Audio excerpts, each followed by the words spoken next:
Entonces comenzamos. ¿Sí?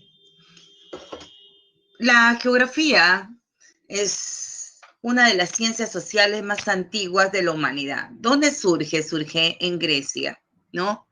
De ahí que el vocablo geografía, ¿no?, esté referido a geo, que significa tierra, y grafos, escritura o descripción.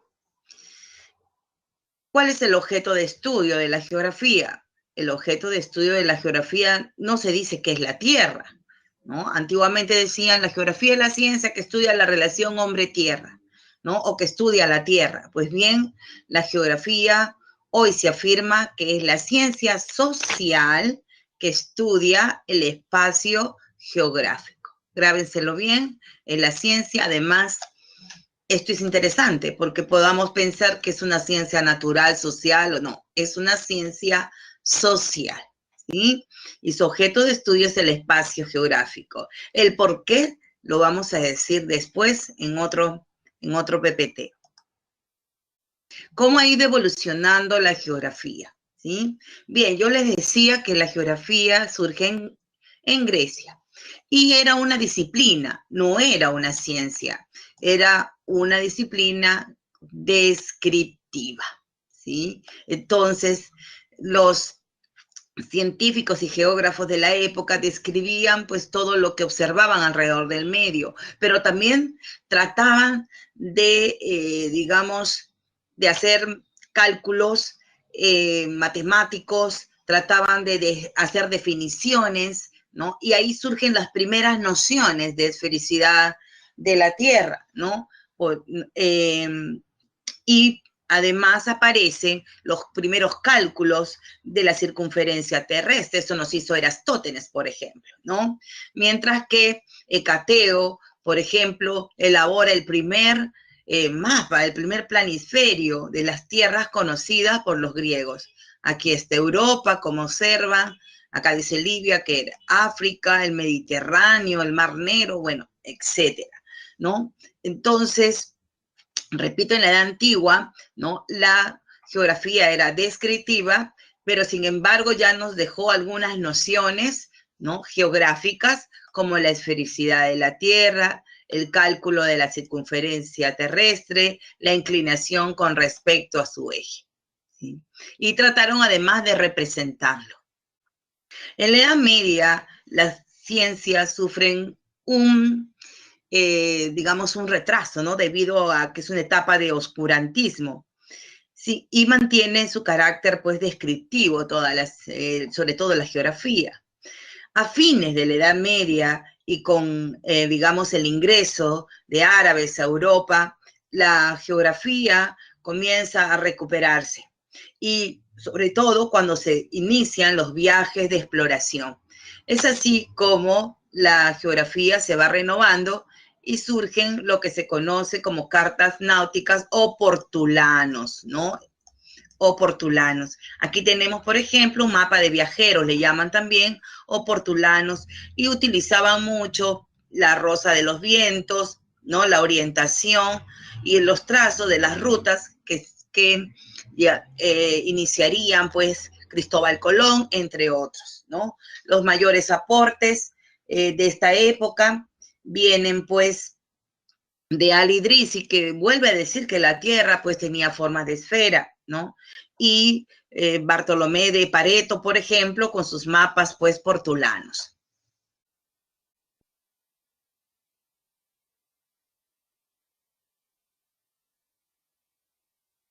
¿Alguna consulta?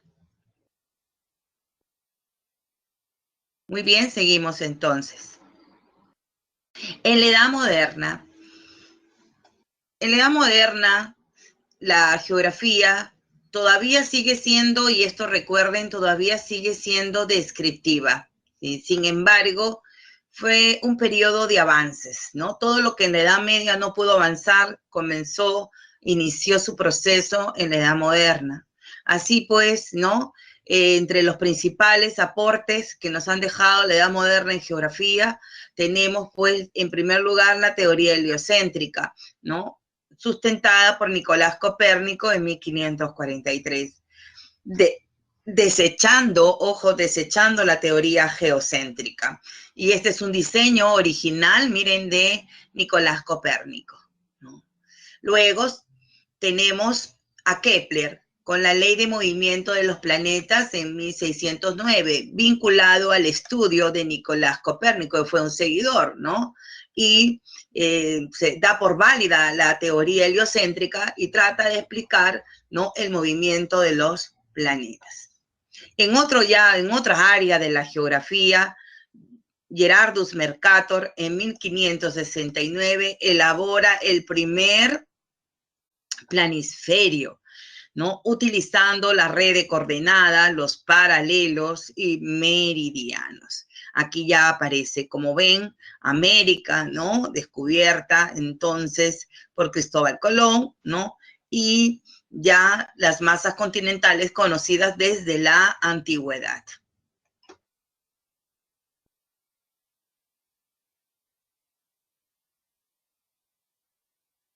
Seguimos. Y ahora entramos ya a la edad contemporánea, que es la que estamos viviendo, ¿no? Contemporáneo viene de, digamos, de la raíz principal, que significa que es lo que se vive. En tal sentido, abarca el siglo XIX, el siglo XX y nuestro siglo.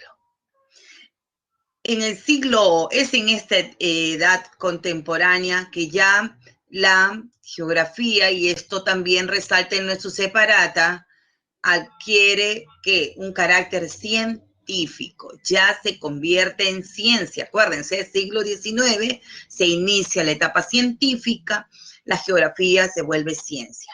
Y se define como la ciencia que estudia la interrelación hombre con la naturaleza.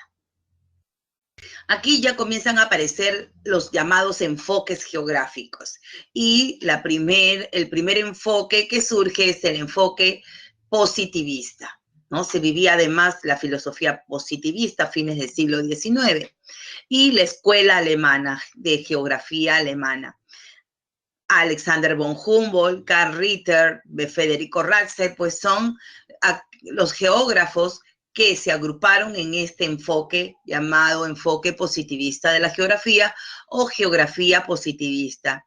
¿Qué plantearon los positivistas? Plantearon el determinismo geográfico. ¿Qué decían ellos? ¿No? ¿En qué consistía el determinismo geográfico? Planteaban que la naturaleza, escuchen bien, la naturaleza condiciona la vida del hombre, ¿no? Entonces el determinismo geográfico planteaba que la naturaleza condicionaba la vida del hombre.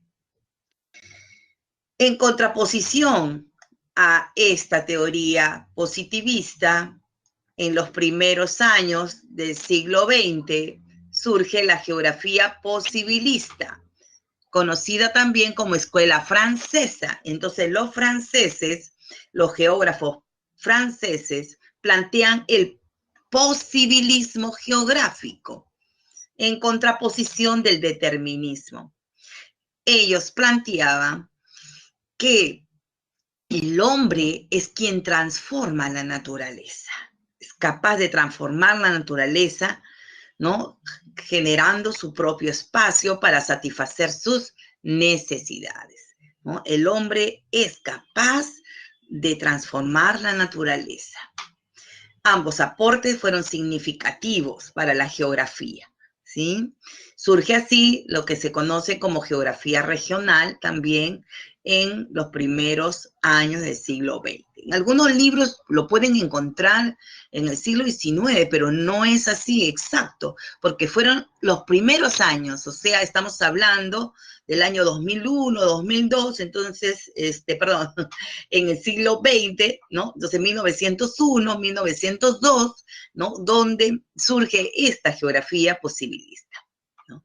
Muchos de ellos, como Vidal de la Blache, Max Horner, nacieron en el siglo XIX, ¿no?, y eran obviamente geógrafos del siglo XIX, pero la escuela como tal, el enfoque, se plantea ya en los primeros años del siglo XX. Este siglo XX si el siglo XIX es el siglo donde la geografía se convierte en ciencia, el siglo XX es el siglo de la investigación geográfica, es decir, donde la geografía ya se vuelve una ciencia de investigación, ¿no? Del estudio de las entidades que conforman el espacio geográfico. Así pues surgen varios enfoques, más enfoques geográficos. Entre ellos, la geografía cuantitativa. Después de ya del posibilismo, surge la geografía cuantitativa, también llamada neopositivista, ¿no? Y que es la que define el espacio geográfico como objeto de estudio, ¿sí? Aquí en el siglo XX, ya en la segunda mitad, aparecen ya más enfoques, ¿no? Muy importante para el análisis del espacio geográfico como una unidad funcional, la geografía sistémica. Tenemos la parte humana, ¿no? Especializada en toda la parte humana, por ejemplo, las migraciones, que es la geografía humanística, y la geografía ambiental, toda la problemática, ¿no? Ambiental relacionada con las actividades humanas. Finalmente, tenemos ya la geografía de este siglo.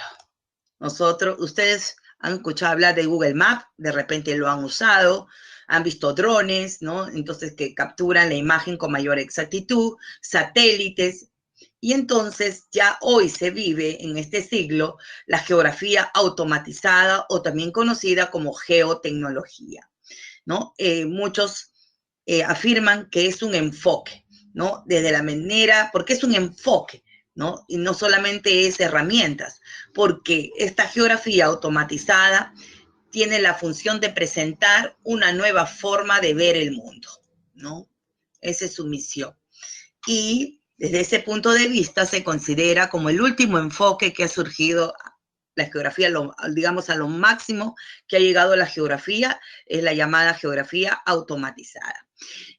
Tengan en cuenta que siglo XX y siglo XXI no aparece en la separata, pero eso no quiere decir que no nos tomen pues en el examen de admisión, ¿ya? Entonces, mejor es prepararlos a ustedes para la guerra que dejarlos sin armas, ¿correcto? Entonces yo les he colocado aquí todo lo que es siglo XX, siglo XXI. ¿Alguna pregunta? ¿Alguna pregunta sobre la evolución? Pueden hacerlo por el chat, pueden escribir sus preguntas por el chat, no tiene que ser en vía oral, ¿sí? Bien, continuamos entonces. Si no entienden algo, si desean que se lo repita rápidamente, lo hago. Avanzamos entonces. ¿Cuál es el objetivo o el objeto de estudio de la geografía? El objeto de estudio de la geografía es el espacio geográfico. Comenzando la clase dijimos que era una ciencia social que estudiaba el espacio geográfico. ¿Y por qué es social? Porque el espacio geográfico es un producto social, ¿no? Ya que el hombre al relacionarse con la naturaleza la va modificando, generando un nuevo espacio, ¿sí? Entonces el espacio natural es transformado, generando un nuevo espacio con nuevos paisajes. ¿Cuáles son los principios, cuáles son las características del espacio geográfico? En primer lugar, el principio de localización o características del espacio geográfico es la localización. Quiere decir que todo espacio es localizable, para lo cual utilizamos las llamadas coordenadas geográficas que luego vamos a explicar. La extensión, ¿no? Abarca un determinado, ¿no? Una determinada extensión en kilómetros cuadrados. Superficie finita. Dado que la Tierra, como observan aquí, tiene una superficie finita, todos los espacios, tanto locales, regionales o nacionales, también son de una superficie finita. Algo importante que tiene el espacio geográfico es que es cambiante y muestra un dinamismo permanente, ¿no? el espacio geográfico de Lima ha ido evolucionando desde principios del siglo XX hasta el siglo XXI. Lima, con las migraciones, comenzó a crecer de forma horizontal, ¿no? Luego, hoy ya crece de forma vertical, ¿no? Y así, pues, los diferentes espacios siempre están en permanente cambio y dinamismo. Finalmente, se afirma que el espacio geográfico es una unidad funcional donde se dan múltiples relaciones y conexiones entre las entidades que lo conforman. Por ejemplo, acá biosfera, atmósfera, hidrosfera, sociosfera, ¿no? Litosfera. Entonces, todos estos elementos que forman parte del espacio geográfico están en constante conexión y relación. Esto nos lleva al enfoque sistémico de la geografía, la cual concibe, espérense, voy a borrar porque si no se queda así, la cual concibe a el espacio geográfico como un sistema, ¿no? Una unidad funcional. Desde el punto de vista de los sistémicos o de los geógrafos sistémicos, la geografía es la ciencia que estudia el geosistema, ¿no? El geosistema. ¿Y qué es el geosistema? El geosistema es un producto, ¿sí? Es un producto. ¿Sí? Es un producto. Y tenemos aquí, ¿no? Un producto. Este producto es el resultado de la interacción entre las entidades que se interrelacionan entre sí. Estas entidades son de tres tipos, ¿no es cierto? Son de tres tipos. Tenemos abióticas, bióticas y antrópicas. Si hablamos de entidades abióticas, estamos hablando entonces de qué? Estamos hablando del suelo, que se organiza en un sistema llamado litosfera. Estamos hablando del agua, que se organiza en un sistema llamado hidrosfera, y aire, ¿sí? Que se organiza en un sistema llamado atmósfera, que son considerados como los subsistemas terrestres abióticos, cuyas entidades entonces son agua, aire, suelo. Y tenemos las entidades bióticas, ¿no? Las cuales dan origen a este subsistema llamado biosfera. Tenemos entonces la flora y tenemos la fauna, ¿no? Como entidades bióticas y dan origen a la llamada biosfera. Y tenemos las entidades antrópicas. El hombre vive en sociedad, ¿sí? Y entonces, al vivir en sociedad, ha creado un sistema, el cual está en el centro. ¿Por qué? Porque este sistema actualmente ejerce una influencia decisiva sobre los otros cuatro sistemas, ¿no? Entonces, el hombre es el ente antrópico, cuyo sistema es la sociosfera.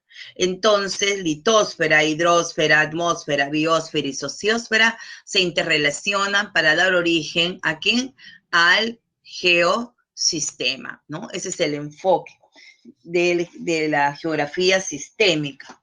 Y ustedes dirán, ¿para qué sirve la geografía sistémica?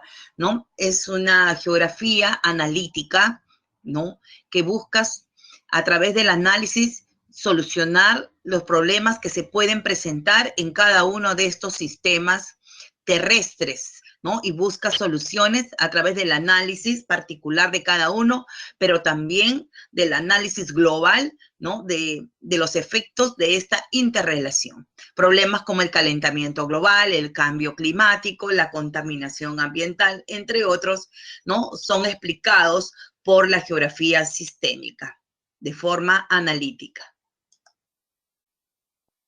¿Alguna pregunta, chicos? ¿Chicas? Muy bien, con esta explicación hemos terminado esta primera introducción del curso y vamos ya a entrar a las líneas imaginarias. La Tierra es un geoide achatada en los polos, ensanchada en el ecuador.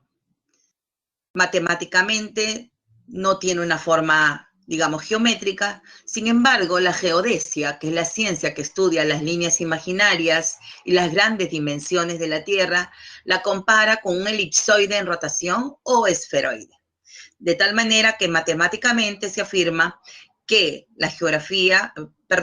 que la Tierra es un esferoide, matemáticamente. Sobre este esferoide se trazan infinitas líneas imaginarias con las cuales se puede ya medir, ¿no? Hacer las mediciones de la Tierra. La pregunta es, chicos, ¿cuál es la línea imaginaria más importante de la Tierra? La primera pregunta que les hago, pueden contestar, utilicen el chat para contestar. Participen, no importa si nos equivocamos, no importa, la idea es participar.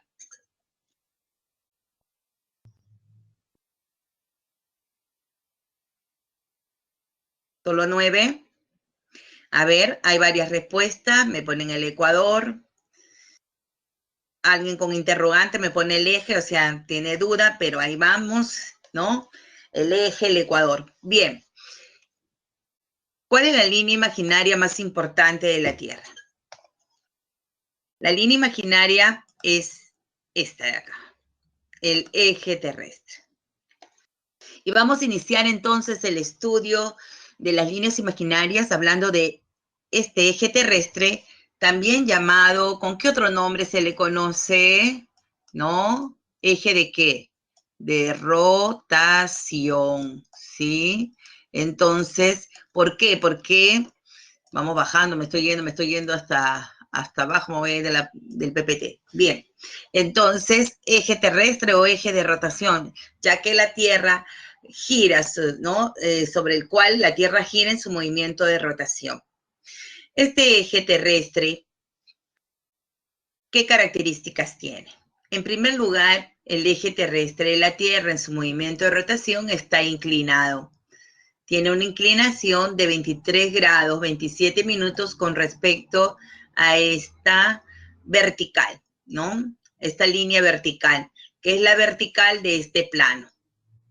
Y tiene 66 grados, 33 minutos de inclinación con respecto a este plano. Sin embargo, les digo que la NASA afirma que debido al cambio climático, al deshielo de los polos, ya el eje tiene 23 grados 5 minutos, ¿no? Sin embargo, en los textos y en todas todavía se afirma 23 grados 27 minutos, ¿sí? Entonces, si por ahí, por ejemplo, han leído, ¿no? 23 grados 5 minutos, es porque ya la NASA está afirmando que debido al deshielo, ¿no? Y del calentamiento global, el eje se ha inclinado ligeramente. Bien. Entonces, 23 grados, 27 minutos con respecto a la vertical y 66 grados, 33 minutos con respecto al plano. Otra característica es, si yo hago esto, se van a dar cuenta mejor, miren, que está atravesando el centro de la Tierra, ¿no? O sea, que atraviesa el centro de la Tierra. Es más, es la única línea imaginaria, ¿no? Importante que atraviesa el centro de la Tierra, ¿sí? Otra característica es que tiene dos puntos extremos, ¿sí? Estos dos puntos extremos son el polo norte y el polo sur, ¿sí? Polo norte y polo sur. El eje terrestre da origen además a los dos puntos cardinales fijos en el movimiento de rotación, ¿no? Entonces, que son pues el norte y el sur, fijos, ya que la velocidad de rotación en estos puntos es 0.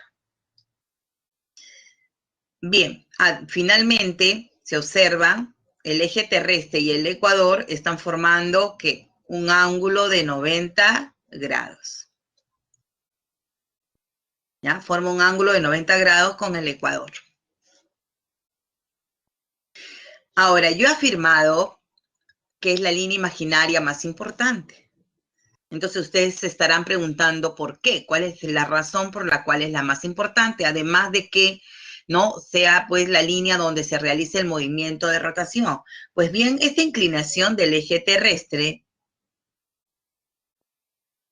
tiene consecuencias. ¿sí? ¿Y cuáles son esas consecuencias? Bien, para entenderla, observen esta imagen. Ustedes van a ver que los rayos solares se distribuyen de forma paralela hacia la Tierra, o sea, igual, ¿no? Se distribuyen, pero a pesar de que los rayos solares llegan igual, debido a la inclinación del eje terrestre, ¿sí? El ángulo de incidencia de los rayos solares cambia del ecuador hacia los polos, ¿no? Estos rayos solares viajan de forma perpendicular desde el ecuador hasta los trópicos, nada más. O sea, de aquí hasta acá viajan de forma perpendicular y de aquí a acá también de forma perpendicular. Sin embargo, de aquí hasta estas zonas polares ya se distribuye de forma tangencial, ¿no? De tal manera que la luz y calor se distribuye de forma desigual, dando origen a tres fenómenos. El primero es el que acabo, ¿no?, de señalar, que es la diferente duración del día y la noche. Se observan aquí, miren, ¿qué pasa en este polo? Todo el movimiento, a pesar de que gire los 360 grados en las 24 horas, esta zona permanece a oscuras. Mientras que abajo, miren, en esta posición, en esta posición, vamos a ver que la iluminación es las 24 horas. Entonces, y miren aquí, interesante, ¿no? ¿Ven la noche cuánto dura? Acá la noche tiene menor duración y sin embargo aquí tiene mayor duración, lo inverso. Entonces, las horas se distribuyen de forma desigual, ¿no?, debido a la inclinación del eje terrestre. ¿Qué otra consecuencia tenemos además de la diferente duración del día y la noche? Tenemos la existencia de las llamadas zonas térmicas, ¿no?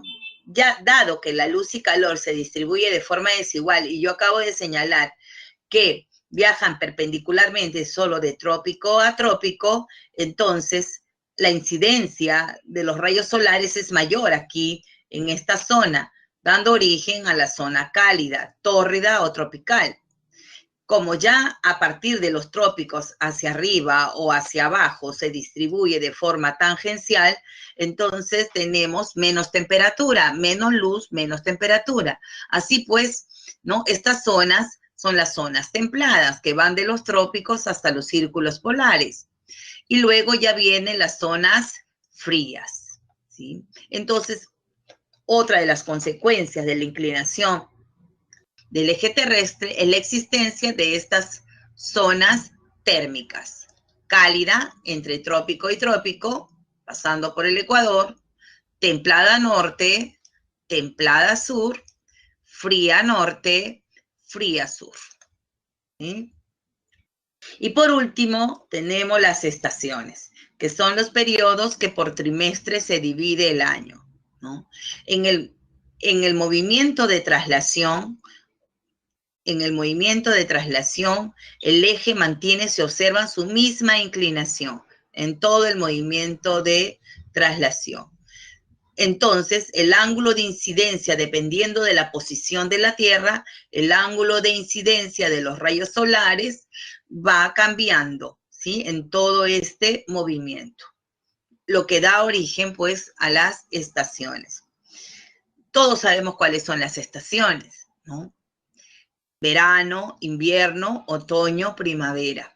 Estas estaciones, aunque el tema no es estaciones, pero para que no se queden con la duda, ¿no?, estas estaciones tienen una característica. Si observan aquí, se oponen a los hemisferios. Si en el norte es primavera, en el sur es otoño. Si en el norte es verano, en el sur es invierno. Si en el norte es otoño, en el sur es primavera. Si en el norte es invierno, en el sur es verano, ¿no? Los fenómenos que dan origen a las estaciones, además, son los equinoccios, que son dos, uno en marzo y uno en septiembre, y los solsticios, que también son dos, uno en junio y el otro en diciembre. ¿Cuándo se produce el equinoccio? Cuando los rayos inciden perpendicularmente, ¿dónde? En el ecuador, ¿sí? Entonces, el equinoccio se produce cuando los rayos inciden perpendicularmente en el ecuador, mientras que los solsticios se producen cuando los rayos solares inciden ¿en dónde? En los trópicos, ¿no? En los trópicos. Tenemos 2 solsticios, entonces, y 2, ¿qué? Equinoccios. ¿Alguna pregunta sobre las consecuencias de la inclinación del eje terrestre? ¿Alguna pregunta?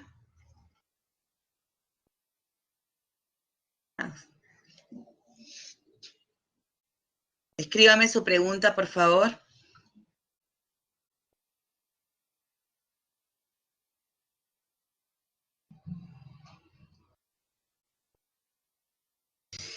No, en este caso, la luna directamente no, o sea, la inclinación del eje terrestre no ejerce influencia sobre la luna directamente, ¿sí? Pero sí el movimiento de rotación, ¿me entiende?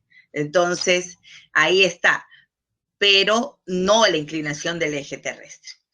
La luna sí ejerce influencia sobre la Tierra, lo vamos a ver luego, ¿no? A través del sistema de mareas, ¿ya? Pero no, el eje no tiene que ver con la luna, pero sí el movimiento de rotación.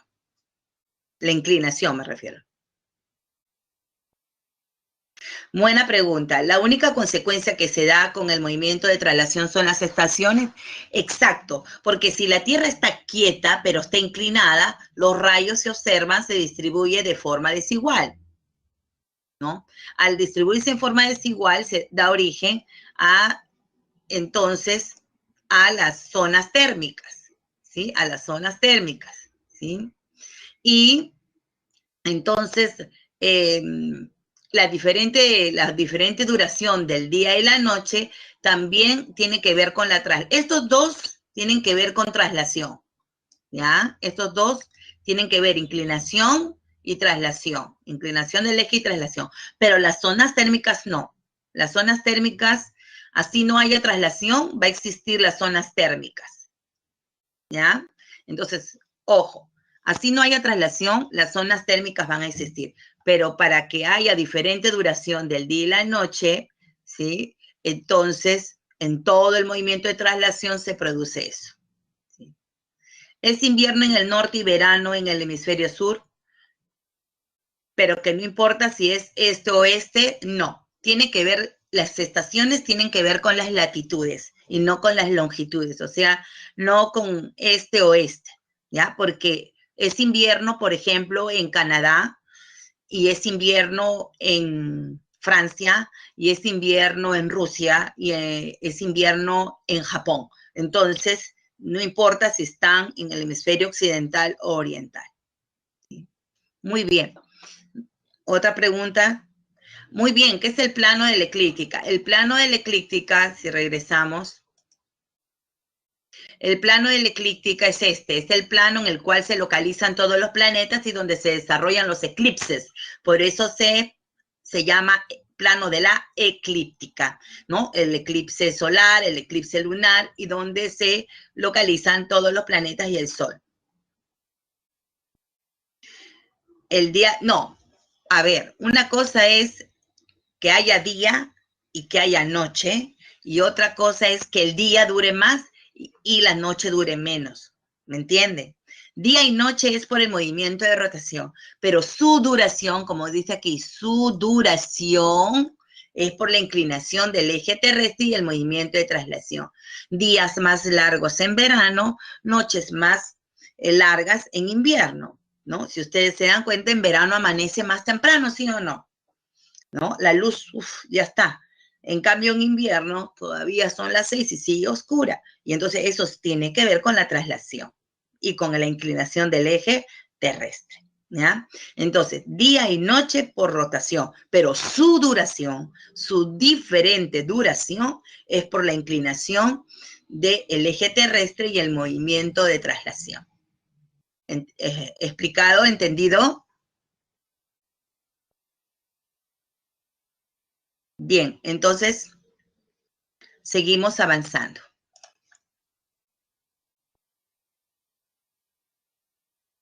Bien, pasemos ahora a los polos geográficos. Habíamos señalado que el eje terrestre tenía dos puntos extremos, ¿sí? Estos puntos extremos son los polos. Entonces se define a los polos como los puntos extremos del eje de rotación o eje terrestre en su encuentro en la superficie. ¿Qué características tienen estos polos? En primer lugar, si tenemos que definirlos, vamos a señalar, además de que son los puntos extremos del eje terrestre, son los puntos más alejados con respecto a quién. Son los puntos más alejados con respecto al ecuador, ¿sí? Y al ser más alejados, vamos a hacerlo despacito, ya está acá, forma un ángulo de ¿cuánto? De 90 grados. Por eso es que la latitud de los polos es de 90, ¿sí? Ya que están a una distancia angular de 90 grados con respecto al ecuador, ¿sí? ¿Qué otras características tienen? Miren, tienen días y noches que se prolongan hasta 6 meses. Quiere decir que, y me va a permitir, otra vez voy a regresar para que se den cuenta, quiere decir que aquí, cuando se oculta el sol, ¿sí? En este punto, que es el polo norte, cuando el sol se oculta, ¿y cuándo se oculta? ¿Quieren saber cuándo se oculta en el hemisferio norte? Se oculta en el equinoccio de septiembre, ¿sí? El 21, el 23 de septiembre. El sol se oculta, ya no sale hasta, imagínense, 21 de marzo, o sea, 6 meses. Mientras que aquí, cuando el sol sale el 23 de septiembre, ya no se oculta hasta entonces el 21 de marzo, ¿no? Entonces, 6 meses día aquí en los polos y 6 meses noche, ¿no? Bien, además de esa característica, ¿qué otras características tienen los polos? Además, coinciden con las zonas climáticas de bajas temperaturas. Obviamente son las zonas donde se registran más bajas temperaturas, por ejemplo en la Antártida, menos 63 grados. Además de estas características, debo señalar que son los polos donde se manifiesta la mayor fuerza de gravedad terrestre. ¿Con qué otro nombre se conoce a esta fuerza de gravedad terrestre en el movimiento de rotación? ¿Alguien sabe cómo se llama esa fuerza de gravedad en el movimiento de rotación?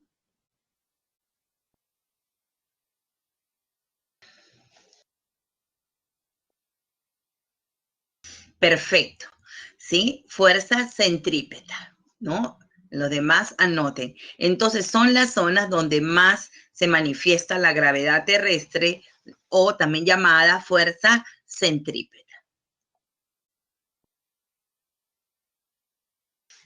Pasemos ahora al ecuador terrestre. El ecuador terrestre es el círculo máximo de la Tierra, también llamado círculo base o línea equinoccial, ¿no? Ecuador terrestre, círculo base, línea equinoccial, ¿no? ¿Qué función cumple este ecuador y qué características tiene? Bien, el ecuador es un gran círculo que parte en dos mitades a la Tierra. La circunferencia, su circunferencia es de 40.075 kilómetros y divide a la Tierra en dos mitades, ¿no? O hemisferios, norte y sur. ¿Con qué otro nombre conocemos al hemisferio norte, chicos, chicas?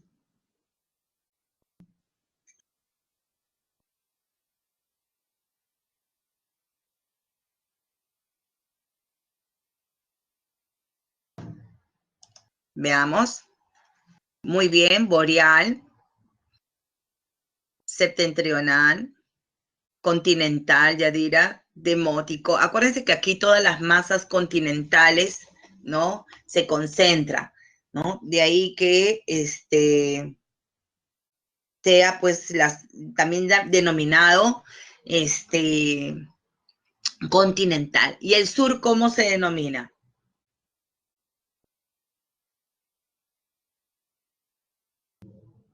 El sur austral, meridional, Marítimo.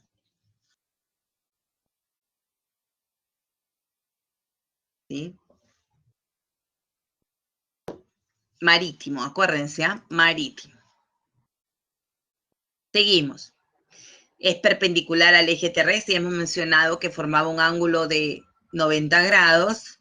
Interesante aquí, su valor es 0 grados, 0 minutos, 0 segundos. ¿Sí? Porque, como yo les dije, es el círculo base. A partir del ecuador se miden todas las demás latitudes terrestres. De ahí que su valor sea, ¿qué? 0 grados.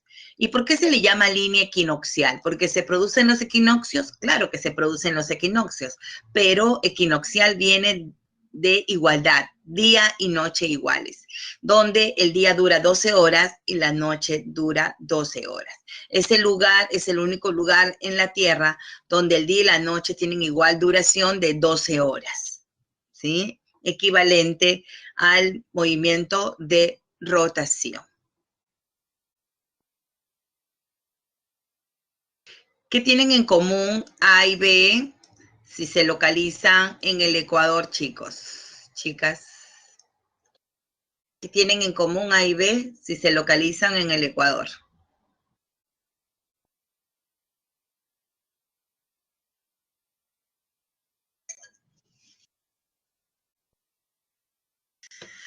Latitud, muy bien. Además de la latitud, misma duración del día y la noche, igual duración, entonces el día y la noche, igual zona térmica. ¿Qué zona térmica sería? ¿Cómo se llama esa zona térmica? Tropical. ¿Qué otro nombre? ¿Con qué otro nombre? Recordemos, cálida. Otro nombre que podría venir en el examen, tórrido. Muy bien. Tórrida, tropical, cálida. Acuérdense, ¿ah?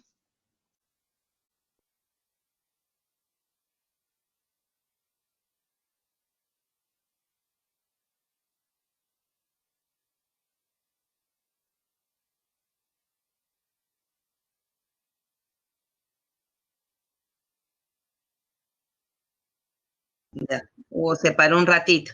Seguimos.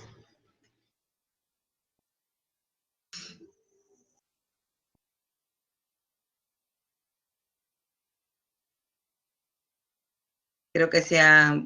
Voy a cargar de nuevo la imagen porque ahora sí.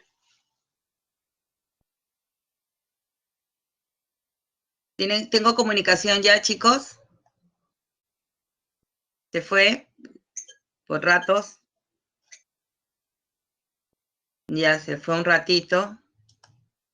Pero ya no puedo pasar la diapositiva. Creo que se ha descargado. Voy a cargarla de nuevo, ¿ya? Ya no puedo avanzar. La voy a actualizar.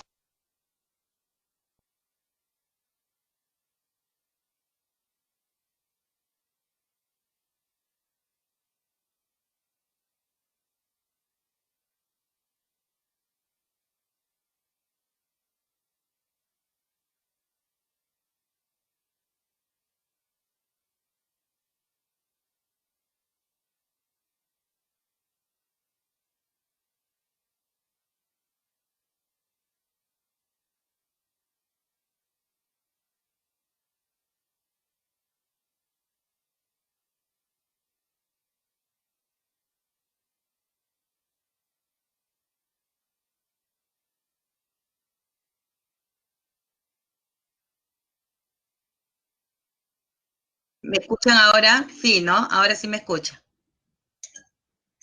Ya. Bien. Les decía que los paralelos son los círculos menores al ecuador. Se pueden trazar infinitos paralelos.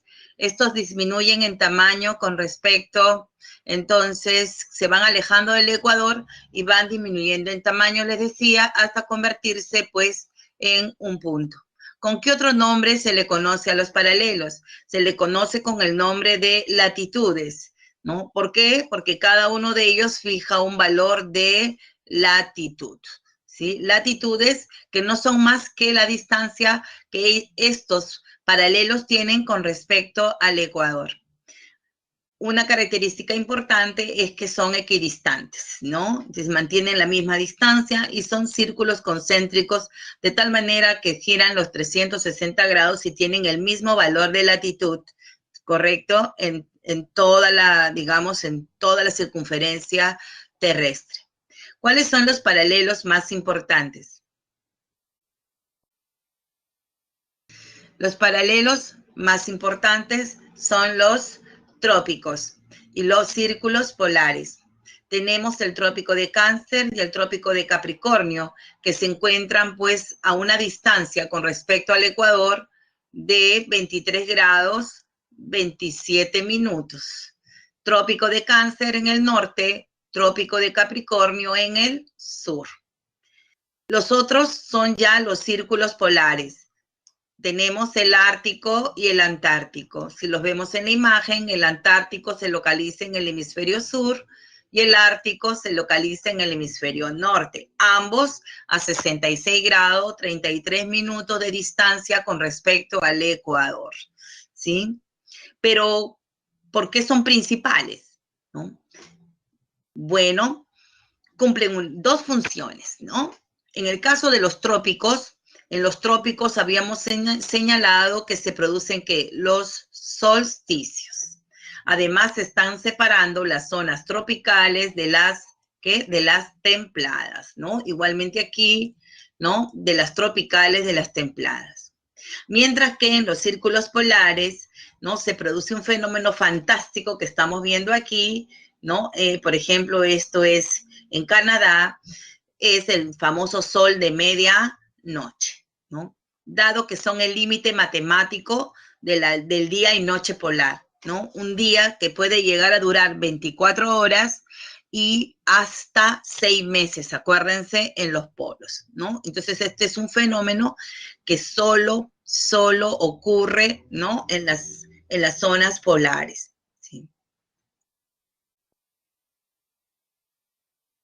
Además, separan las zonas templadas de las frías, ¿no? Entonces, acá tenemos al Ártico separando la zona templada boreal con la zona fría boreal. Igualmente, el Antártico separando las zonas térmicas. Pasemos ahora a los meridianos. ¿Qué son los meridianos? Los meridianos son semicírculos perpendiculares al ecuador, ¿sí? No son círculos, ¿no? Los paralelos eran círculos. Estos son semicírculos. ¿Se pueden trazar infinitos meridianos igual que los paralelos? Sí, también son infinitos. ¿Qué características tienen estos meridianos y por qué son semicírculos? Se dice que estos meridianos son arcos de 180 grados, ¿sí? ¿Cómo le demuestro yo a ustedes que son arcos y no son círculos? Si aquí tenemos, miren, un meridiano que es el meridiano 120 grados, longitud oeste, ¿sí? Si seguimos el recorrido de este meridiano ya en el otro hemisferio, vamos a ver que su valor ya no es 120, sino su valor es 60. Además, en longitud este. ¿Se dan cuenta? Por lo tanto, son arcos de 180. La sumatoria obviamente da 180, ¿sí? 180. Están a distancia de 180, un ángulo de 180 grados, ¿no? Igualmente podemos ver aquí 30, ¿no? 30 y en el otro lado, ¿cuánto es? 150, ¿sí? Entonces son semicírculos, semicírculos máximos, además porque todos conservan el mismo tamaño y cada uno de ellos tienen un valor de longitud. Longitudes, como observan, que van de 0 en Greenwich y 180 en su antimeridiano. La mayor curvatura o la mayor separación la tienen en el Ecuador y algo interesante, que todos convergen en los polos. ¿Cuáles son los meridianos más importantes? Tenemos a Greenwich y tenemos su antimeridiano, entonces. El meridiano de Greenwich, ¿qué función cumple? ¿No? Es también llamado meridiano base, cuyo valor es 0 grados, ¿sí? Porque sirve de base para determinar todas las longitudes que se distribuyen en ambos hemisferios, llegando hasta 180. Divide a la Tierra pues en dos mitades, ¿no? El hemisferio oeste y el hemisferio este, ¿sí? Además, rige la hora internacional, ¿no? Rige la hora internacional, la cual se distribuye, si me voy hacia el este, ¿sí? Voy a sumar una hora que cada 15 grados. Si voy avanzo 15 grados, más una hora si me voy al este. En cambio, si me voy hacia el oeste, disminuyo una hora cada 15 grados. Entonces, toda la hora internacional del planeta se rige desde Greenwich, ¿no? Desde el meridiano de Greenwich. Recuerden bien que si me voy hacia el este, aumento una hora cada 15 grados. Si me voy hacia el oeste, disminuyo una hora cada 15 grados. Nosotros aquí en la PRI no tocamos hora internacional, así que no se preocupen, pero es, digamos, lo que mínimo que ustedes deben de saber, ¿no? Sobre el meridiano de Greenwich y cuál es su rol, su función en lo que se refiere a los llamados usos horarios o horas internacionales.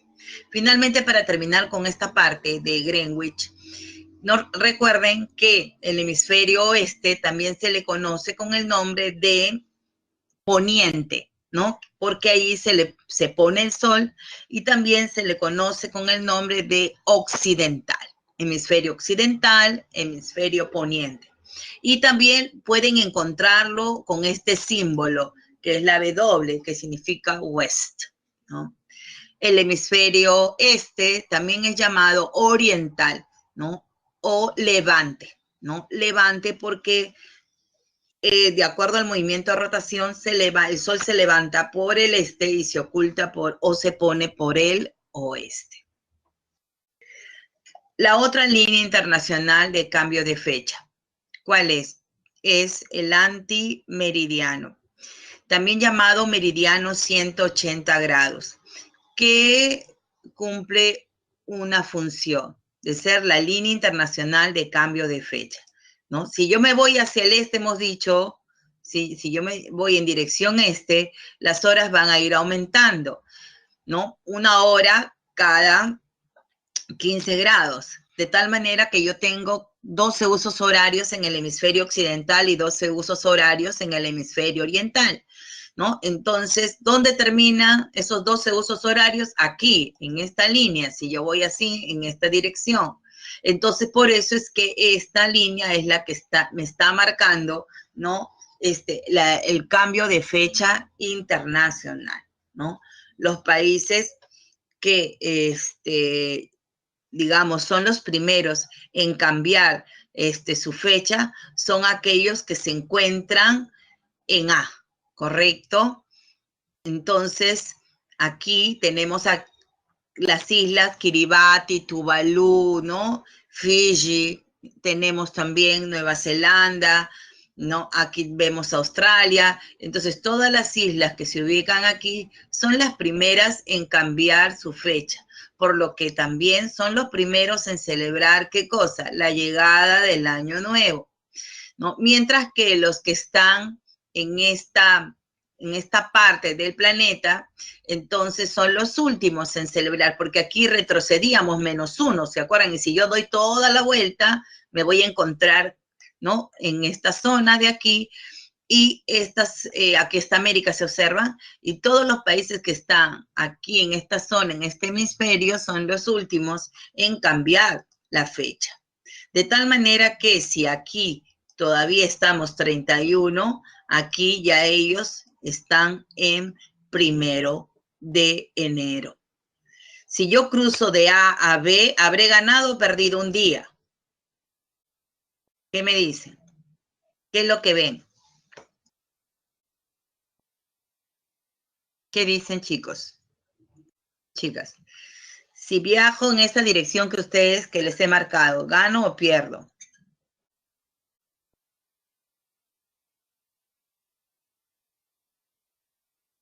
Claro, muy bien, perfecto, he ganado, ¿no? De tal manera que yo celebro la llegada del año nuevo aquí y regreso para celebrar nuevamente. ¿Puedo o no puedo? ¿Ah? Claro que sí, pues. Igual mi cumpleaños, ¿no? Si soy un millonario excéntrico, celebro aquí, regreso y vuelvo a celebrar, ¿no? Entonces, debido a estas características, pues, del movimiento de rotación de la Tierra, ¿no? Si en cambio, si viajo de B hacia A, habré perdido. ¿Qué hemisferio es B, chicos? ¿Occidental o oriental? Chicas.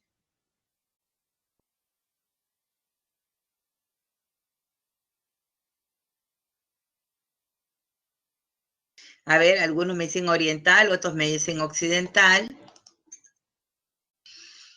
Miren, estamos viendo recuerden que estamos viendo la espalda de Greenwich, ya estamos viendo esta parte de atrás, ¿no? Giremos, a ver, imagínense que esto está girando, girando, girando, girando, girando. Entonces, ¿esto qué es? Oeste. ¿Y esto qué es? El este. ¿Sí? Giren el globo, giren ustedes imaginariamente el globo y pónganlo en esta parte.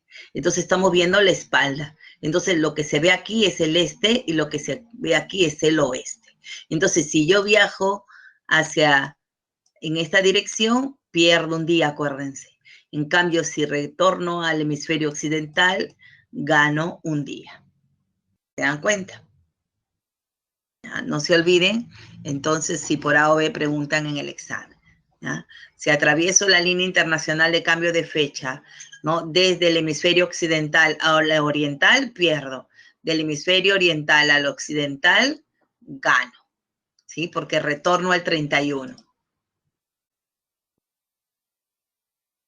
Greenwich y el antimeridiano están unidos.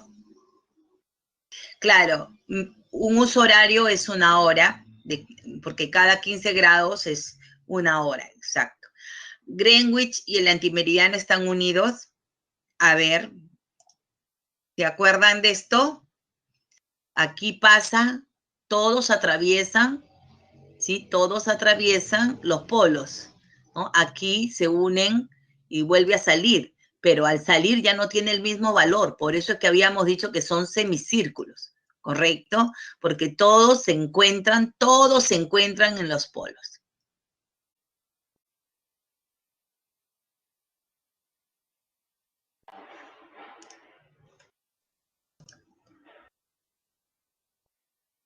¿Seguimos?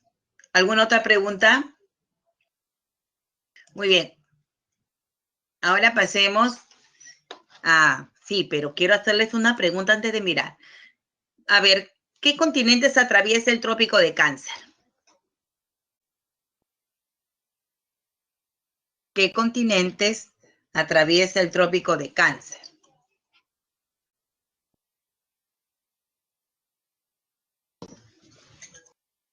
Participen, participen, no hay problema. Si se equivocan, estamos para aprender. A ver, veamos las respuestas. Bien, Asia, América, África, Europa, América, Asia, América del Norte, África, Asia, América del Norte, Norteamérica, Centroamérica, América, Europa, Asia, África. A ver, vamos a ver, hay varias respuestas, veamos quién tenía la razón, ¿no? Ahí está. Trópico de Cáncer, aquí tenemos. A ver, no es Centroamérica, es Norteamérica, México es Norteamérica, por si acaso, ¿ya? Seguimos, África, ¿ya? Europa estaba arriba, mire, y ahí siempre caen, porque me ponen que el trópico de Cáncer pasa por Europa, ¿no? Arabia, todo Asia, y de ahí se va hacia las islas de Oceanía, ¿no es cierto? Entonces, acuérdense que no pasa por Europa, ¿ya? Entonces, América del Norte, África, Asia, y se dirige hacia el Océano Pacífico, ¿no es cierto? Ahí hay entonces algunas islitas, islotes, pero bueno, no están habitados.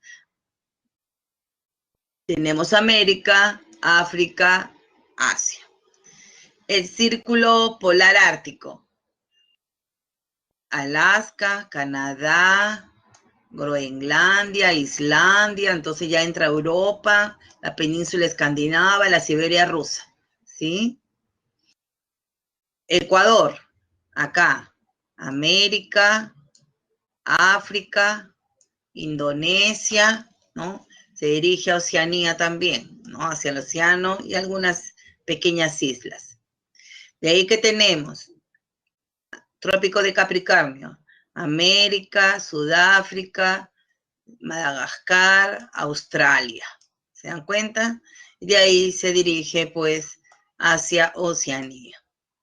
Finalmente aquí, aunque no se nota muy poco, tenemos aquí, ¿no?, la península antártica por la que pasa el círculo polar antártico. Greenwich, atravesando pues ya Europa, ¿no? Acá cerca de Londres, África, y luego hacia abajo se dirige hacia ¿dónde? Hacia la Antártida. ¿Dónde se cruzan? Importante, ¿ah? ¿Dónde se cruza Greenwich con Ecuador? En las costas occidentales de África, ¿no? Entonces, aquí en el Golfo de Guinea, ¿no? Entonces, aquí está el cruce de ambas líneas imaginarias. ¿Alguna pregunta?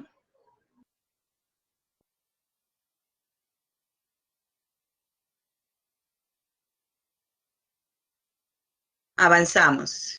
Entonces no pasa por Europa el trópico de Cáncer, por favor, ¿ah? Saben, ¿ah? Bien. Ahora hablemos de las coordenadas geográficas. Las coordenadas geográficas son los sistemas de referencia, ¿no?, que nos permiten localizar un punto en la Tierra, matemáticamente. Son distancias angulares además, ¿no? Estas son dos, la latitud y la longitud. La latitud, si yo miren, este es P, y yo trazo un radio hacia el centro de la Tierra y otro radio hacia la superficie ecuatorial, que se ha formado un ángulo. Por lo tanto, la latitud es la distancia angular de un punto con respecto, un punto de la Tierra con respecto al Ecuador, ¿sí? Igualmente, ahora P está acá, trazo un radio, ya está. ¿Qué tenemos? Tenemos un ángulo también que se ha formado con respecto a Greenwich. Esta distancia angular se denomina longitud. Miren, para la latitud que se toma como referencia, aquí debería estar en la imagen, es esto, que se toma como referencia un paralelo. Y aquí el Ecuador, ¿no? Entonces P se localiza en un paralelo y forma una distancia angular con respecto al Ecuador. En cambio, para la longitud, P se localiza ¿dónde? En un meridiano. Y aquí está Greenwich. Entonces hay una distancia angular también, pero se toma como referencia el meridiano, ¿no? En cambio aquí el paralelo con el Ecuador y el meridiano con el meridiano base. La función entonces es localizar de forma matemática, con precisión matemática, pues cualquier punto en la superficie terrestre. Por ejemplo, si queremos saber dónde está localizado Lima, entonces Lima se localiza a 12 grados 4 minutos de distancia del Ecuador, latitud sur, y a 77 grados 3 minutos 20 segundos de distancia con respecto a Greenwich, longitud oeste. ¿Se acuerdan la W que les decía, no? Longitud oeste. Para que terminen de conocer más sobre las latitudes y longitudes, aquí les he traído pues un planiferio, ¿no? Donde ustedes pueden verificar todas las latitudes y longitudes y se pueden dar cuenta que la latitud es una coordenada vertical cuya lectura es hacia arriba, latitud norte, o hacia el sur, latitud sur, ¿no? Y bueno, aunque acá aparece 80, ¿por qué aparece 80? Porque es una proyección cilíndrica, ¿no? Y ya no se ve los polos, ¿no? Pero las latitudes, acuérdense que van hasta 90, ¿sí? Hasta 90 grados, latitud norte, latitud sur, ¿no? Las lecturas son verticales. En cambio, las lecturas de las longitudes son horizontales y van de 0 hasta ¿cuánto? Hasta 180. Longitud oeste, longitud este, hasta 180, ¿sí? El cruce de Greenwich con el Ecuador da origen a 4 cuadrantes que les va a permitir a ustedes ubicar sus latitudes y longitudes y no equivocarse en el examen, ¿no? Porque esto ya no les va a venir, ¿no? Nada de esto que yo he puesto, ni tampoco, ni la palabra longitud tampoco les va a venir, solo les va a venir los numeritos, ¿no? De repente. Entonces, estos cuadrantes les va a permitir a ustedes ubicar sus latitudes y longitudes con mayor facilidad, ¿no? Este es el cuadrante noroeste, que quiere decir que todas las latitudes son nortes y todas las longitudes son oeste. Acá todas las latitudes serán sur y todas las longitudes serán oeste. Acá las latitudes son norte, las longitudes son este. Y aquí las latitudes son sur y las longitudes son este.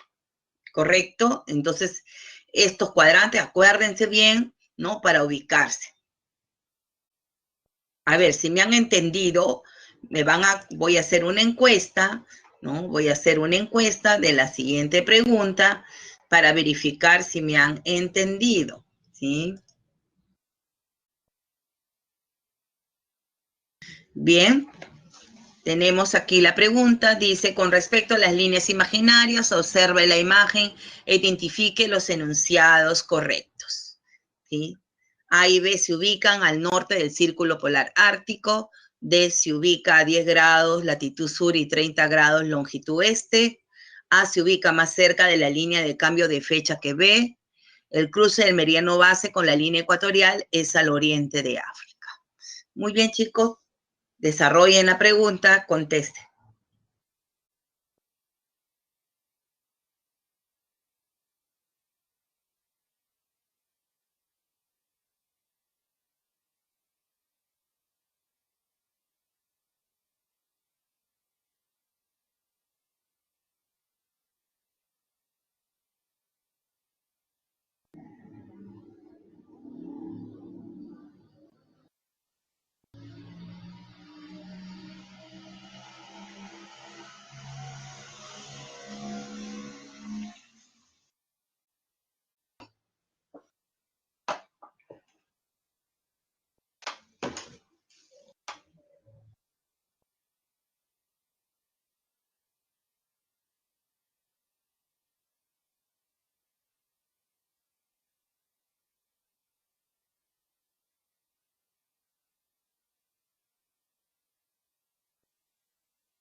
Muy bien.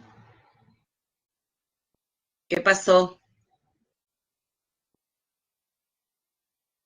Voy a abrir nuevamente la encuesta, ¿ya? Se ha cerrado. Creo que yo misma la cerré por error.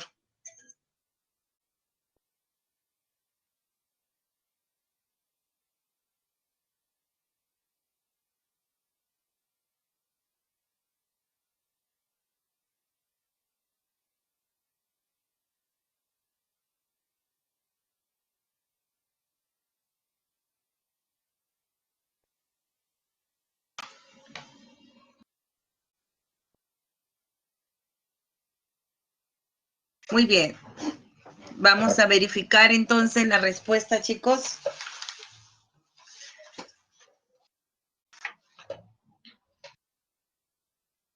¿Terminamos ya? ¿Terminamos? Faltan todavía algunos contestar.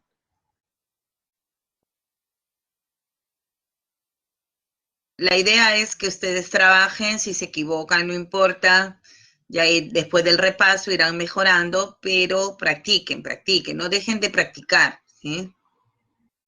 Acuérdense que estas preguntas son DECO, ¿no? De desarrollo cognitivo, donde tú vas a tener que demostrar otras habilidades, además de la memoria a la hora del examen. Entonces necesitas ejercitar esas habilidades como inferir, deducir, relacionar, ¿no? Comparar, etcétera.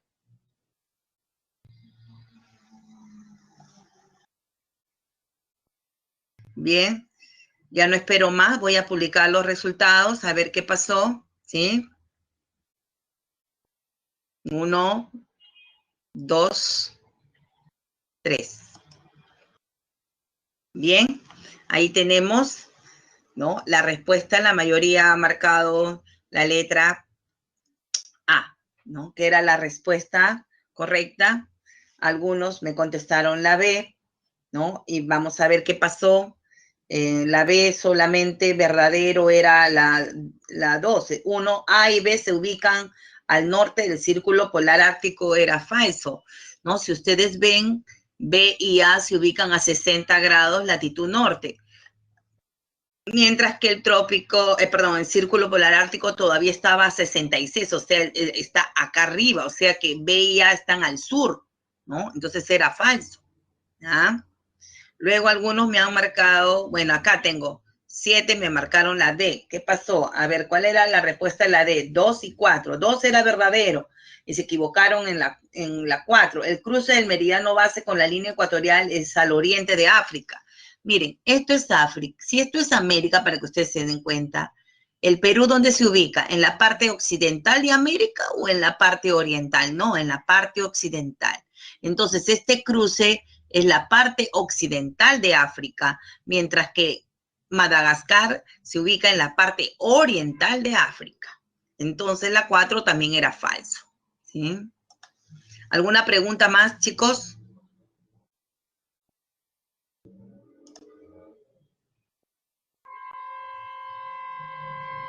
Bien, entonces hemos terminado lo que es geografía, chicos. Tenemos que hacer educación cívica, no sin antes darle las claves de los otros ejercicios para que ustedes ya los desarrollen en casa con paciencia, ¿sí?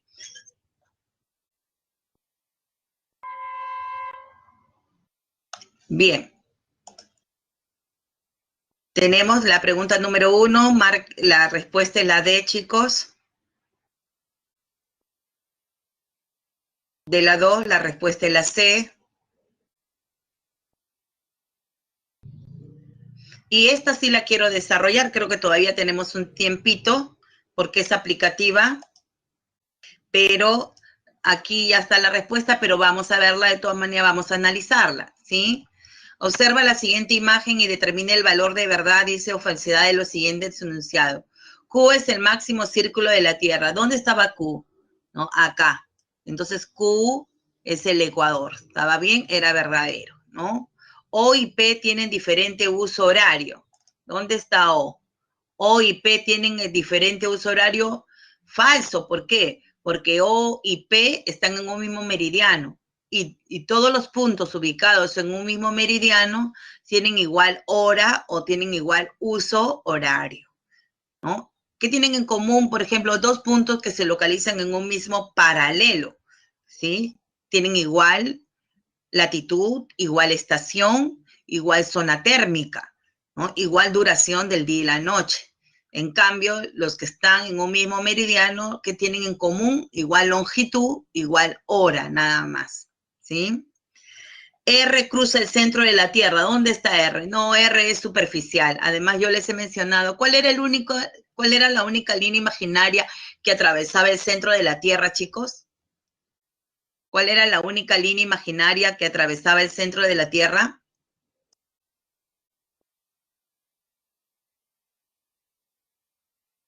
Ah, a ver, no se me equivoquen.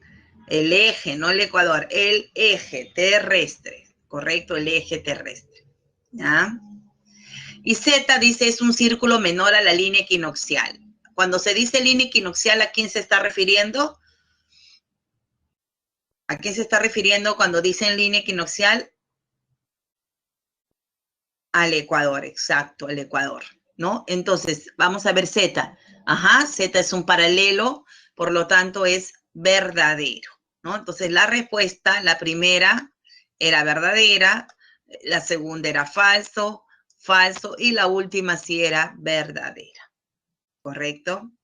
Muy bien, ahora sí hemos terminado geografía.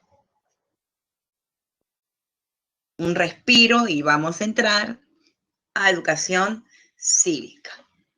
Pueden pararse, estirarse rapidito, ¿no? Estirar los músculos para desestresarnos. Después todita la parte del omóplato está contracturado, ¿no? Estas horas de hora, ustedes que paran desde las 8 hasta la 1 sentados, tienen que pararse en algún momento. Mientras voy cargando la diapositiva, estírense, chicos, un poco.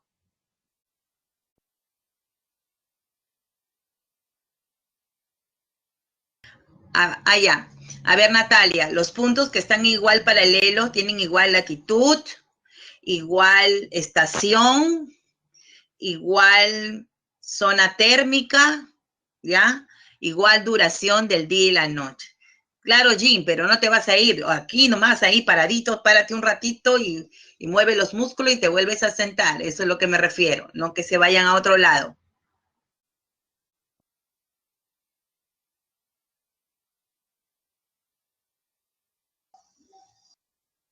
Muy bien, ahora sí. Vamos a, nada de bailar, Carlos, ¿ah? Vamos a ir ahora a educación cívica. Sí, centrífuga, ya terminamos con geografía con esto. Centrífuga es la fuerza que expulsa en el movimiento de rotación en el lado de Ecuador, ¿no? En el Ecuador se ensancha por eso. Mientras que la fuerza centrípeta, que es la fuerza de gravedad, es la que en los polos se atrae y se achata, ¿ya? Muy bien, con eso, acuérdense que también pueden hacer sus preguntas en el chat, ¿no? En el multichat que el horario les han dado. Y ahora sí, muy bien, entramos a lo que es derechos humanos. ¿Qué vamos a hablar hoy día en educación cívica? Los derechos humanos, conceptos y características, los derechos fundamentales de las personas en la Constitución Política del Perú, las garantías y por último, la Convención sobre los Derechos del Niño. ¿Sí? ¿Hay niños en esta aula o ya no hay niños? A ver, ¿un niño nomás hay en el aula? Ajá, ya nadie hay niños, no son niños, ni uno, todos son ¿qué? Adultos. ¿Ah? Ah, qué buena pregunta. 17 cuenta, Miss, ¿no? Ajá, esto lo vamos a ver qué dice la Convención de los Derechos del Niño cuando lleguemos, ¿no? Entonces, vamos a ver si son niños o no son niños. Pero ahí les dejo la interrogante, ¿ya? De todas maneras se las voy a decir. Bien, vamos a entrar a los derechos humanos. ¿Qué son los derechos humanos? ¿Sí? Miren, en este tiempo de pandemia, en estos tiempos de pandemia, el Estado ha movilizado toda su infraestructura, ¿no? Con críticas, mal que bien, pero hemos visto cómo está movilizándose, ¿no? toda la infraestructura del Estado, todo el aparato del Estado para poder, ¿no? Digamos, garantizar la salud de la población, para poder atender a aquellos enfermos de COVID. Hay deficiencias, definitivamente, falta oxígeno, pero cada vez vemos que cada vez compran más máquinas. Bueno, tenemos un problema de salud de años, ¿no?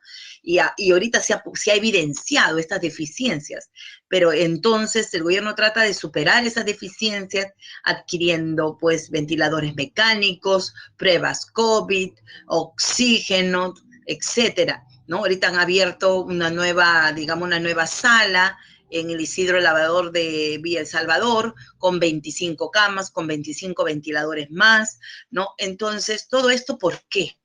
¿No? Porque el hombre nace digno, nace con dignidad, ¿no? Y el fin supremo de la sociedad y el Estado es el ser humano, ¿sí? Entonces, los derechos son las garantías esenciales que la persona debe de gozar para poder vivir como ser humano, para vivir plenamente, con todas sus cualidades, ¿no? Inteligencia, talento, espiritualidad, etcétera. El Ministerio de Salud, de Educación, vemos con su plataforma Aprendo en Casa, con transmisión en TV, radio, plataforma, tratando de que los niños se queden sin educación de alguna manera, ¿no? Movilizando todos los recursos. ¿Por qué? Porque los derechos humanos son inherentes a las personas, es indesligable, son como nuestra piel, ¿ya? Entonces, que no se nos puede desprender. De ahí que estos derechos son nuestras garantías para vivir, ¿no? Como seres humanos. ¿Qué características tienen los derechos humanos? Vamos a agrandarlo porque así esto sí no se ve, ¿no? Bien. ¿Qué garantías tiene? En primer lugar, lo que acabo de mencionar, que es inherente, que es indesligable, que son como nuestra piel y se derivan de la misma naturaleza humana. Como yo les decía, ¿dónde está el origen del derecho? Si viniera en el examen, ¿cuál es el origen del derecho? Ustedes van a responder la dignidad humana, ¿no? Y que es propio e inherente de nosotros.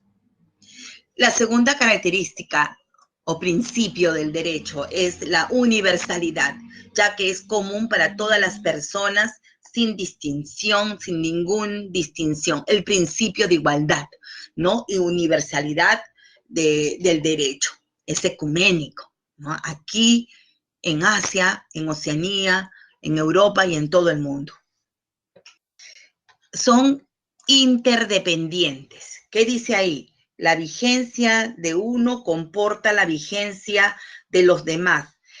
La interdependencia significa que todos los derechos están íntimamente interrelacionados unos con otros, ¿correcto? Entonces hay una interrelación entre ellos, están vinculados y uno depende del otro. Por ejemplo, ¿no?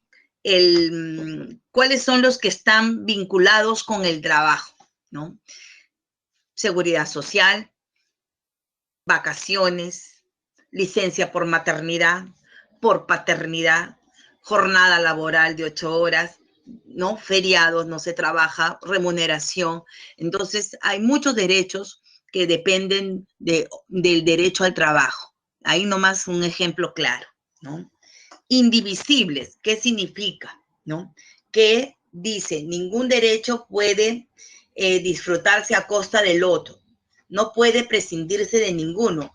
En otras palabras, significa que todos los derechos están unidos por un mismo cuerpo de principios y que todos están situados a un mismo nivel. O sea, no hay un derecho más importante, no hay derechos humanos más importantes que otros, ¿sí? Entonces, la valoración que se da a los derechos, ¿no? Son al mismo nivel, ¿ya? ¿Por qué? Porque están unidos por un mismo cuerpo de principios. Eso quiere decir indivisibles. Inalienables, que ni la propia persona se lo puede despojar, enajenar, ¿no? Entonces, es mi vida, ¿ya? Y ya no la quiero, me voy a suicidar. Entonces, hay gente que es depresiva, ¿no? Entonces, inmediatamente, ¿no? a estas personas hasta incluso pueden hospitalizarlas, ¿no? Porque se autodestruye. Entonces no se puede permitir que la misma persona se autodestruya, porque ni siquiera ella misma se puede despojar de esos derechos. Imprescriptible, es decir, que no tienen fin, no se extingue. Pueden aparecer nuevos derechos, ¿ya? Pueden incorporarse nuevos derechos, pero los que ya se originaron desde el siglo pasado, de los siglos pasados, desde que apareció la humanidad, entonces estos derechos y se consagraron en una legislación, quedarán consagrados para toda la vida. Incondicional, ¿no? No hay límite para el ejercicio del derecho. El único límite para el ejercicio de un derecho es otro derecho. ¿Me entiende? No hay límites para el ejercicio de los derechos.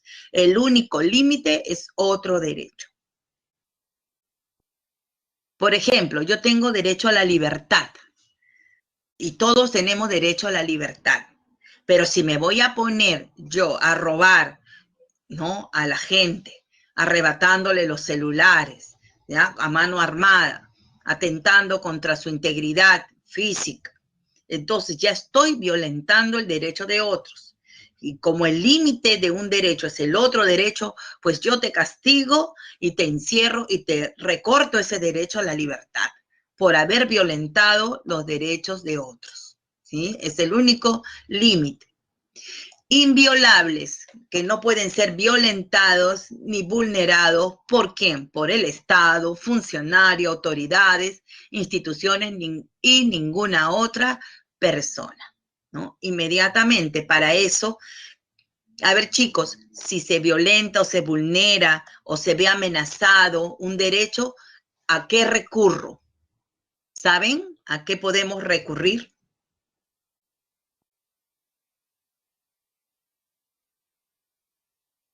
¿Alguien sabe a qué podemos recurrir? Si se vulnera o amenaza los derechos.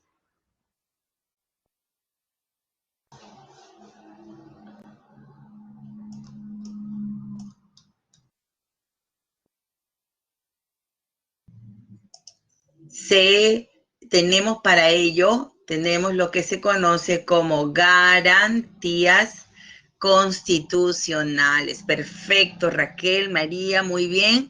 Tenemos las garantías constitucionales.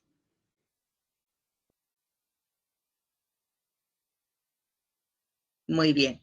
Jennifer me dice, no me dejan salir, ¿no? Pero es que estamos en tiempos de pandemia, pues, ¿no? Entonces, ahí está la protección que hacen tus padres para tu vida, que es un derecho personalísimo y ahorita lo vamos a ver, ¿sí? Seguimos. Bien, la generación de derechos, ¿sí? Los derechos han ido evolucionando en lo que es legislación y juridificación de los derechos. Entonces, con la Revolución Francesa en el siglo XVIII, por primera vez, ¿no?, se juridifican los derechos, ¿no? Y aparece una legislación sobre derechos. Y es así como surgen los llamados derechos civiles y políticos, cuyo ejercicio es individual, como el derecho a la vida, a la identidad, a la nacionalidad, a la propiedad, a elegir y ser elegido, ¿no? Entonces son los derechos ciudadanos, políticos o ciudadanos, y también los civiles, a opinar, ¿no?, a expresar, ¿no?, a expresarnos y opinar, a la libertad de conciencia, que son derechos civiles. Y tenemos los que surgen en el siglo XIX, con la revolución industrial y las luchas, los primeros sindicatos, el movimiento obrero, las primeras jornadas, que permitieron que se consagren los derechos económicos, sociales y culturales que tienen un carácter colectivo, ¿no? Entonces aquí está el derecho a la educación, a la salud, al trabajo y todos los que se derivan de esas tres, digamos, derechos bases, ¿no? Luego tenemos los derechos de tercera generación, que son los derechos que surgen después de la Segunda Guerra Mundial, también llamado derechos de los pueblos o solidarios, también llamados colectivos. Hoy en tiempos de pandemia se hace presente pues la solidaridad internacional, ¿no? Este derecho a la solidaridad internacional, al cual el Perú ha sido beneficiario, ¿no? Viniendo la solidaridad de otros países como China, como Gran Bretaña, como, o Reino Unido, perdón, como Estados Unidos, ¿no? Con donaciones, y no solo el Perú, sino también otros países han recibido, pues, digamos, ayuda, ¿no? Solidaria de otros países. Estos derechos, entonces, son los derechos de tercera generación, el derecho a la paz internacional, el derecho a vivir en un ambiente saludable, el derecho, por ejemplo, a la libre determinación de los pueblos, ¿no? Esto que surge con el proceso de descolonización del mundo, ¿no? Y donde entonces los pueblos se comienzan a independizar, sobre todo en África, ¿no? Sobre todo en África después de la Segunda Guerra Mundial. Estas tres generaciones de derechos, chicos, se encuentran en la Declaración Universal de los Derechos Humanos. Por eso que en esa Declaración Universal de los Derechos Humanos se reconocen estas tres generaciones de derechos. Pero existe una cuarta generación de derechos, ¿sí? O sea, después de la declaración han surgido otros derechos. ¿Existe una cuarta generación de derechos? ¿Qué dicen?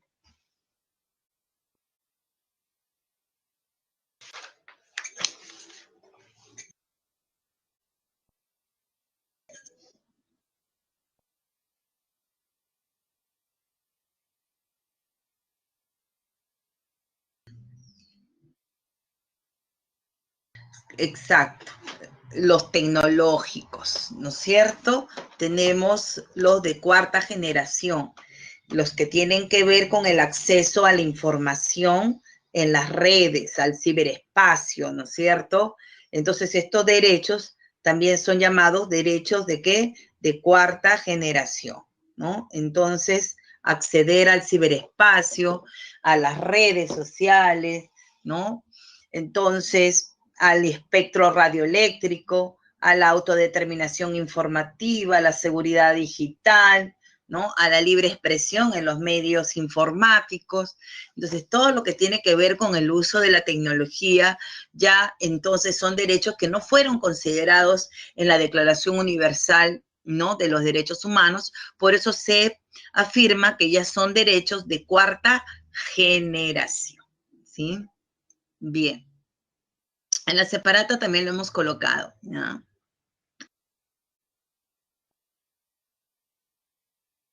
Muy bien. Ahora pasemos a los derechos fundamentales de la persona y la constitución política.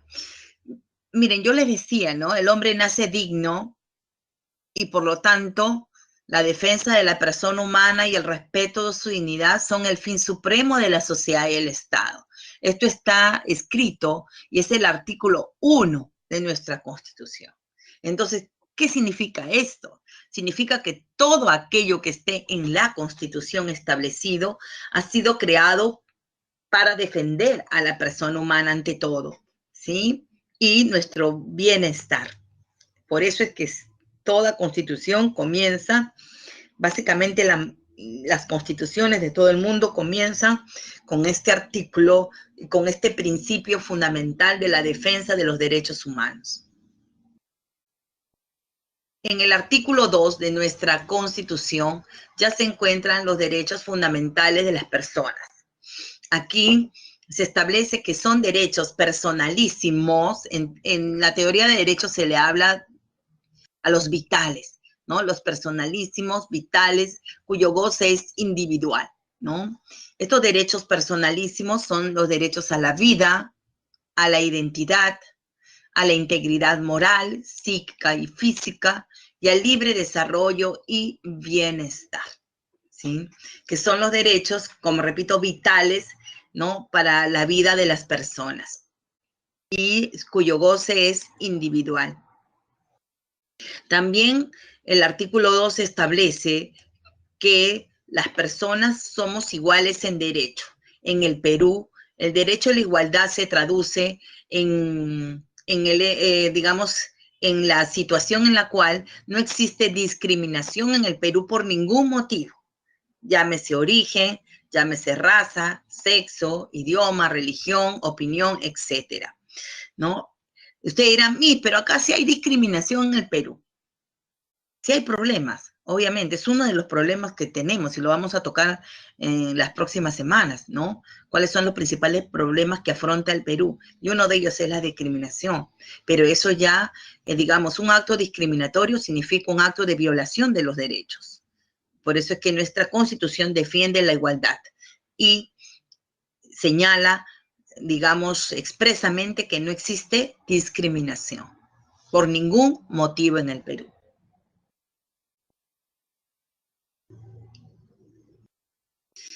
Los derechos relacionados a la libertad. Estos derechos son más amplios, ¿sí? Miren, aquí me he tomado la molestia de colocar ya las garantías para que ustedes, para el examen ya sepan, ¿no? En qué casos se interpone estas garantías, ¿ya? Esto no está en la separata, pero tengo entendido que estos PPTs, después de, creo, 24 horas ya los tienen a su disposición. Si no, tómenle una foto para que puedan, o si tienen la separata a la mano, pueden ir, digamos, escribiendo qué garantías se interponen cada uno de esos derechos, ¿ya?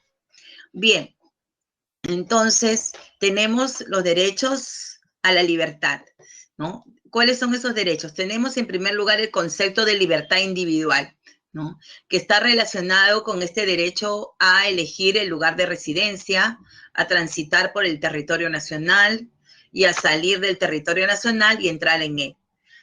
Sin embargo, por ahí, pues, me tienen encerrada, ¿no? No me dejan salir. Hemos estado en cuarentena, ¿no? Pues acuérdense que el Estado, para garantizar los derechos vitales y personalísimos, ¿no? Si bien es cierto, no hay un derecho más importante que el otro, cuando esté en riesgo la vida de las personas y su salud, que son vitales y personalísimos, entonces se puede restringir ciertos derechos relacionados a la libertad, ¿no? Para proteger a la persona. Por eso es que hemos estado en cuarentena, ¿no? Y ahora tenemos un toque de queda, ¿no? Y se está restringiendo estos derechos, ¿no? Con un régimen de excepción que se denomina estado de emergencia. Pero en situaciones normales, chicos, nadie puede privarte de estos derechos, ¿ya? También tenemos los derechos intelectuales, que están relacionados a la libertad de información, opinión, expresión y difusión del pensamiento. Esto se conoce como libertad de prensa, ¿no? Estos se protegen con la acción de amparo, ¿no? Mientras que los derechos de la libertad individual con habeas corpus. Luego tenemos los derechos de libertad civil, a reunirnos pacíficamente sin armas. Este también derecho se ha restringido por la pandemia, pero en situaciones normales, por ejemplo, los candidatos hacen campañas, hacen marcha, ¿no? Caravanas, etcétera, los sindicatos hacen marcha, huelga, ¿sí? Entonces las iglesias y los organismos ONG también hacen marchas y todo si es pacíficamente, está permitido. También tenemos asociarnos, a constituir fundaciones sin fines de lucro y a la inviolabilidad del domicilio. Nadie puede ingresar a tu domicilio salvo con orden judicial, ¿no?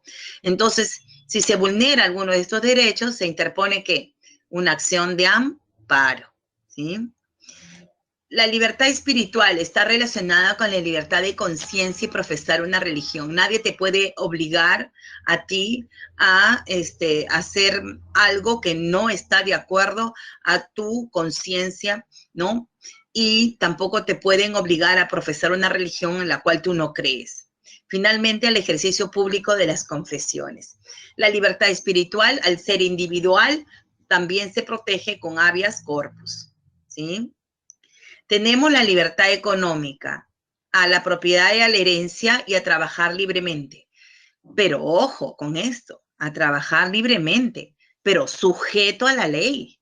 Yo no voy a hacer, pues, lo que me da la gana, ¿no? Yo ya voy a vender, voy a fabricar polos y le voy a poner la marca de Dulce Gabbana cuando es Dulce Gamarra, ¿no es cierto? Entonces, siempre sujeto a ley. No voy a vender contrabando, ¿no? Entonces, algo ilegal, ¿no? Entonces, no voy a vender alcohol ilegal, ¿me entienden? Entonces, ahí siempre están decomisando los productos. Tengo que tener mi licencia, ¿no? De funcionamiento, ¿no? Entonces, todo esto se protege con acción de amparo. Ahorita respondo, ya termino aquí.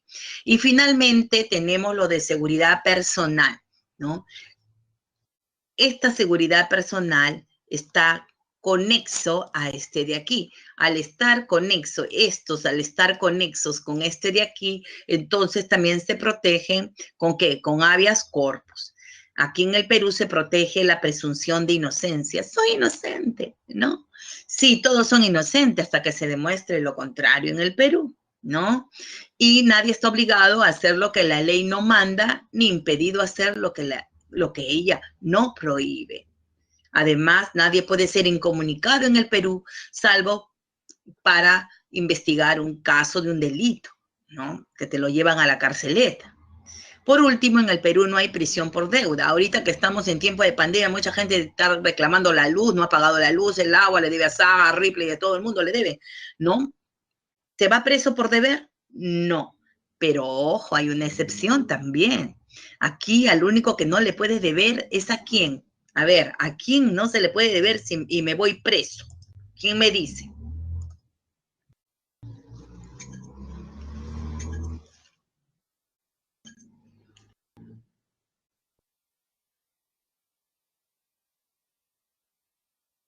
No, al banco le puedo deber y no me va a ir preso, ¿no? Muy bien. ¿A la madre o a quién? A los hijos. Al único que no le puedo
¿O a quién? A los hijos. Al único que no le puedo.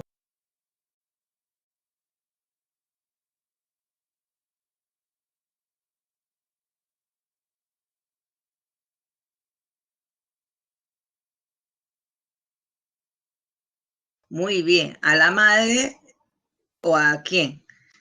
A los hijos. Alimentaria. Y se van presos. ¿Me entiende? Entonces, al único que entonces que no le podemos deber es a los hijos. ¿Ya? Bien. Ahora sí, las garantías. ¿Cuáles son estas garantías? ¿No? Habíamos señalado que estos derechos se protegen con garantías constitucionales, que son los medios que ha creado la Constitución en el artículo 200. ¿Para qué? Para garantizar, ¿no? Para garantizar la vigencia del derecho. Si un derecho se ve amenazado, vulnerado o quebrantado, entonces yo puedo recurrir al Poder Judicial, ¿no? Para que se me repare el derecho, ¿me entiende? Y para eso interpongo lo que se conoce como garantías. ¿Cuáles son estas garantías? Pues tenemos la acción de amparo, habeas corpus, habeas data, acción popular, acción de cumplimiento, acción de inconstitucionalidad. Estas de aquí, las 5 primeras, se interpone ¿dónde? En el Poder Judicial, ¿no es cierto? Mientras que esta última se interpone ¿dónde? En el Tribunal Constitucional. Hablemos rápidamente de cada una de ellas. Ya estamos con la hora. ¿Sí? Muy bien, tenemos el habeas corpus que protege ¿qué cosa? La libertad individual y todos los derechos conexos que hemos ido revisando, ¿no? La libertad de conciencia, ¿no? La libertad de la seguridad personal, la presunción de inocencia también, ¿no? Se protege. La libertad de la confesión de fe se protege con el habeas corpus, ¿no? La libertad de tránsito, la libertad de residencia. Luego tenemos la acción de amparo.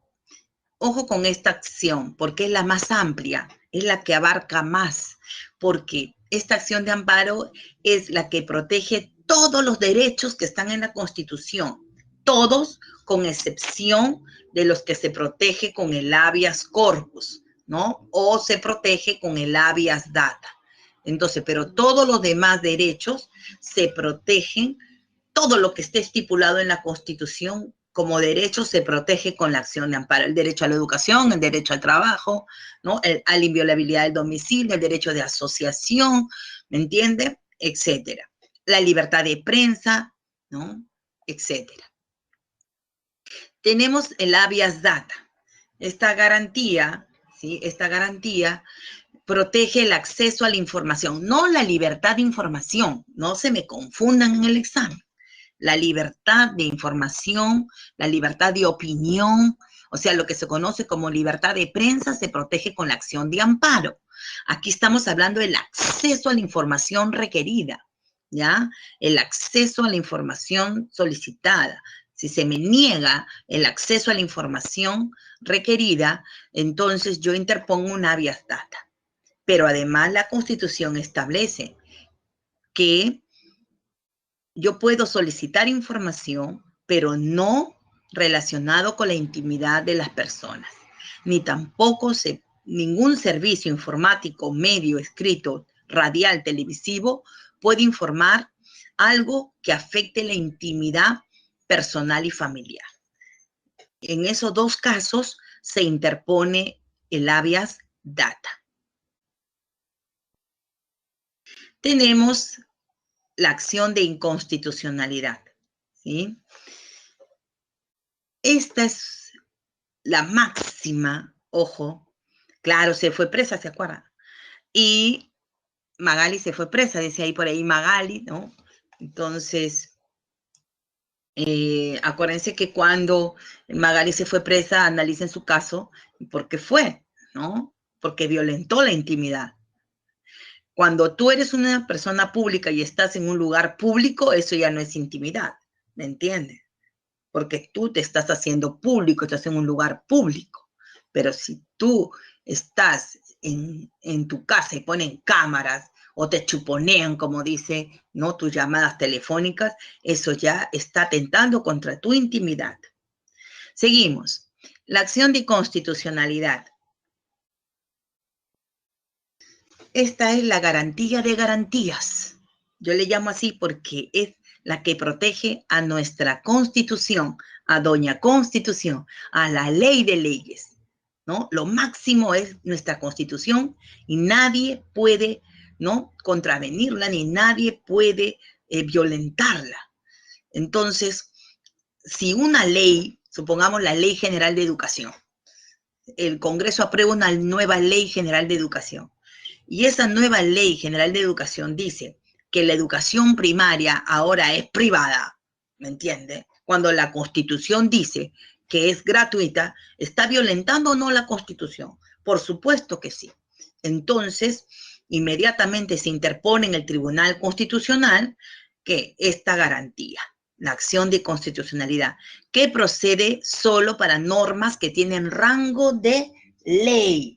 Y no todas las normas tienen rango de ley, ¿ya? En la Constitución se establece que tienen rango de ley las leyes, los decretos legislativos que da el presidente, los decretos de urgencia que dicta el presidente, los tratados, los reglamentos del Congreso, las normas regionales y las ordenanzas, ¿ya? Eso está en su separata, resáltenlo, para que se acuerden cuáles son las que tienen rango de ley y por lo tanto en qué momento procede la acción de inconstitucionalidad, ¿sí? Luego tenemos la acción popular.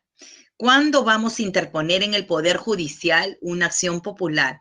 Cuando una norma de menor jerarquía violenta o comete infracción a una norma de mayor jerarquía, ¿sí? Entonces, una de menor jerarquía transgrede una de mayor jerarquía, ¿ya? Entonces, por ejemplo, los reglamentos o normas administrativas son de menor jerarquía. Las resoluciones y decretos de carácter general también son de menor jerarquía.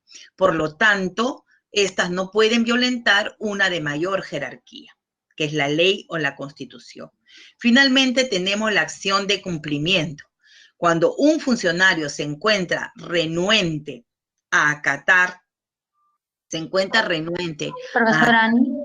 Sí, ya termino, Yané, ya termino. Listo. Estoy en lo último. Cuando una norma, un funcionario se encuentra renuente a acatar una norma, entonces yo voy a interponer una acción de cumplimiento. Y en la última diapositiva y salimos, chicos. No se olviden que todos son niños hasta los 18 años, dice la convención, ¿no? Y todo aquel menor de 18 está protegido por la Convención de los Derechos del Niño, la cual quedó establecida, ¿no?, el 20 de noviembre de 1989 y se rige por estos 4 principios: la no discriminación del niño, la dedicación al interés superior del niño, el respeto por los puntos de vista del niño y el derecho a la vida, supervivencia y desarrollo, ¿sí? Esos son los 4 principios por los cuales la mayoría de ustedes todavía está protegido si son menores de 18 años, ¿sí? Muy bien, les doy las claves, por favor, con las claves, chicos, las claves. La 1 es la B, 2 es C,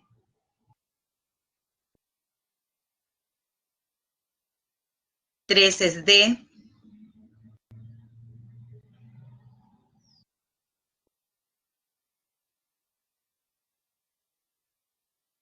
4 es C. Muy bien, hemos terminado esta primera sesión. Voy a realizar una pequeña encuesta para ir mejorando nuestro servicio. Es indispensable que ustedes entonces contesten esta encuesta para que el docente sepa cómo tiene que ir mejorando para darles un mejor servicio siempre a ustedes. La presta a su servicio de ustedes, ¿sí?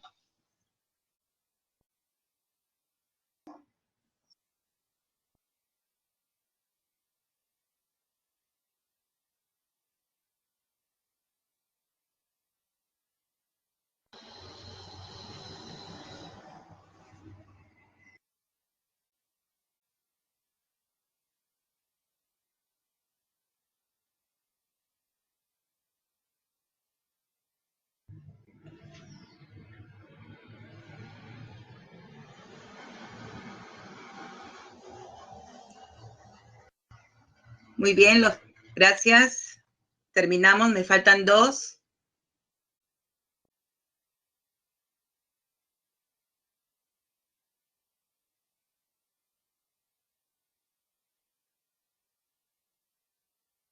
Muy bien, gracias.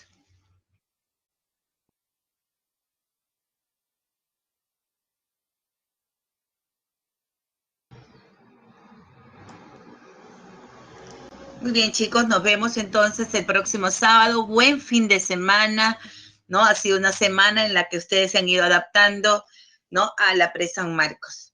No se olviden que tienen el multichat, si ha quedado algo pendiente.